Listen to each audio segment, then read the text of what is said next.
Just about a few weeks ago, I went to the hospital and the nurse that was checking me in asked me if it was okay with me if she records our conversation. And I didn't think much of it at that time, and I was like, yeah, sure, go ahead. But after I was done talking to her, I started to think, why did she record me? So I called her back and asked her the main reason of her recording our conversation. In the back of my mind, I was thinking that it is possibly because the doctor wants to hear what my chief complaints are or what my concerns are for the visit, but I was still curious. At that moment, she told me that a software that they use is going to summarize our conversation and is going to automatically make a note for her to put it in the computer. So I asked her, is this authorized by the hospital? And she said yes. That's one of the reasons she asked me if I'm okay to be recorded, because they are running a pilot program with the new software that they have. I was very surprised. And that's when I wanted to dig deep in to see what's going on in the AI world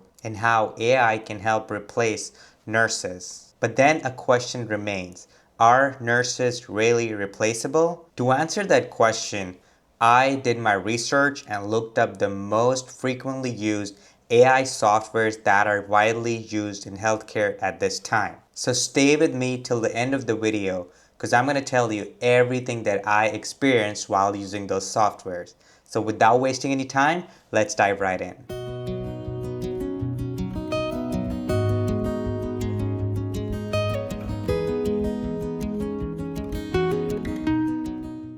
Hello friends and family, my name is Kearns and I've been a nurse in the US for about 6 years now, and on this channel I'm helping international nurses get through their NCLEX RN journeys without any troubles. So if you're looking for such content, don't forget to subscribe to this channel for more videos like this. Okay, getting back to the topic. So for this experiment, my main focus was to see how AI charting works, how AI diagnosing patient works, and the third one was how AI can talk to patients. Now, how I came up with this topic is not very simple.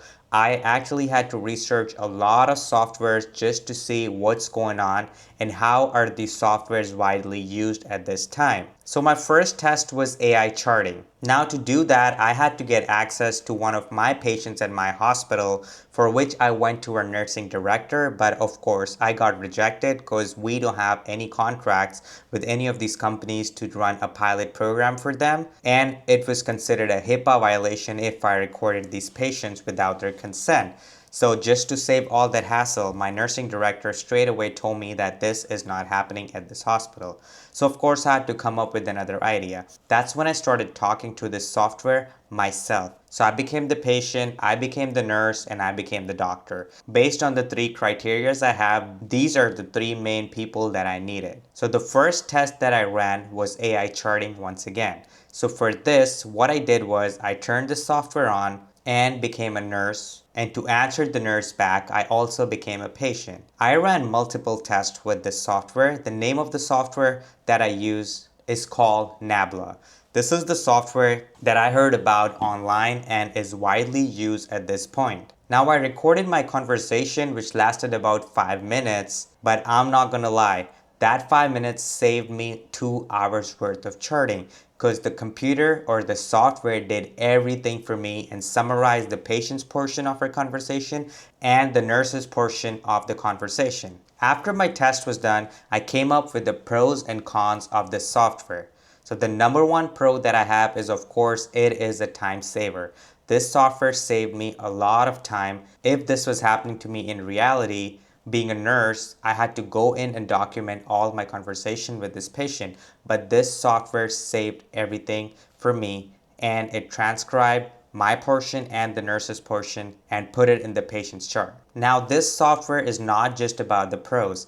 There are multiple cons to the software. The first one being it misheard a lot of medical terms. Like I said something and the transcriber put something else in. So of course, after the software was able to put all the charting in for me, I had to go back in and change a lot of words from that. But still, if you do the overall calculation, it still saved me a lot of times. So I'm gonna have to give it up for this software. Okay, so once I was done with this test, I went on to do the second test that I had to do, which was AI patient diagnosing. For this test, I used a software called Isabel for diagnosing patients. So for this test, I put anonymous patient symptoms.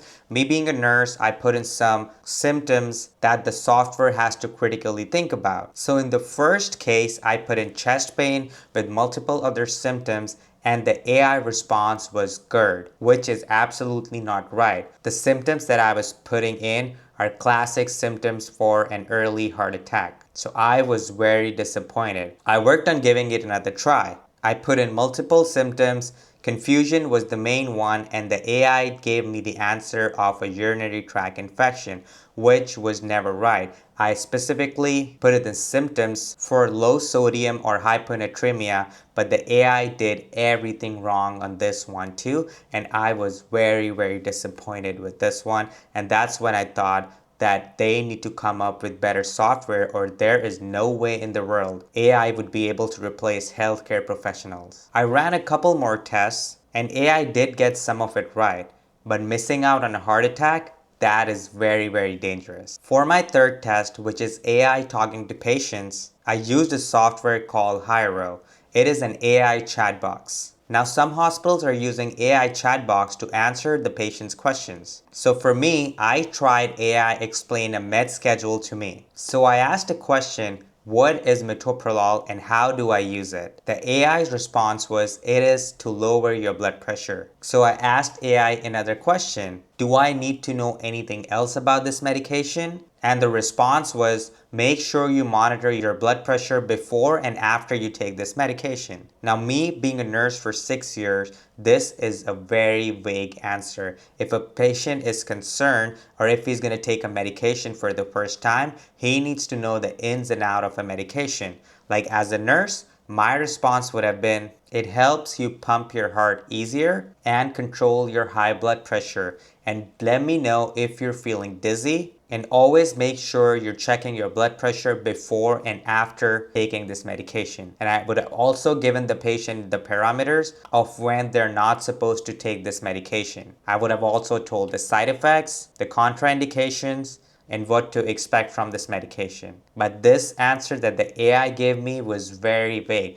And also, after me specifically asking if there's anything else I need to know, the AI did not respond in a reasonable fashion. Now, mind you, AI was not wrong, but would you really trust a robot over a nurse or a doctor? I never will. So after I trialed the AI nursing, here is the truth. AI is a great resource for paperwork, but then again, a human has to verify it. You just cannot blindly trust a robot. It can also help with quick diagnosis, but it cannot replace the critical thinking. And mind you, if there's ever a research, I am sure 99.9% of people would prefer nurses over robots. Now, hospitals might push AI to cut costs, but then again, robots can never ever replace nurses or doctors or any other healthcare professionals. Now, here's my question for all the people that are watching this video. Would you ever trust a robot over an actual person,